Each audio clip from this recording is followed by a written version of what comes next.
Hello guys! Ngayon ang ating pag-aaralan how to transfer money in POSB Bank from PayPal. So yun guys, pindutin natin yung ating PayPal. PayPal, how to transfer PayPal to POSB. So I have a money in the PayPal right now.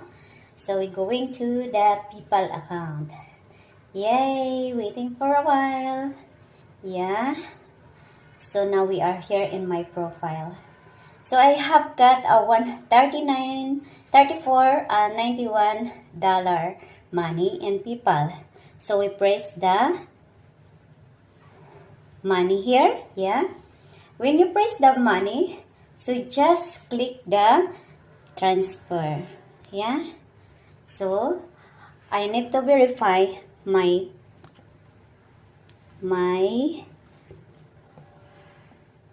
fingerprint, yeah. Then after you verify the fingerprint, you must press this one, yeah. Then select the next, then how much amount you want to transfer. So I put 34.50. So after that you press the how much you want to transfer, then you just next. Yeah. Then after you next is you just transfer now. Yeah, just waiting. Yeah.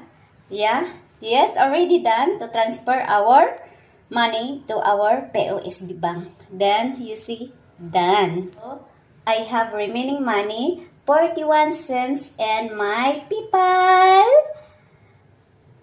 balance. So thank you for watching guys. This is very simple to transfer, how to transfer money from PayPal to POSB bank. So thank you and God bless us.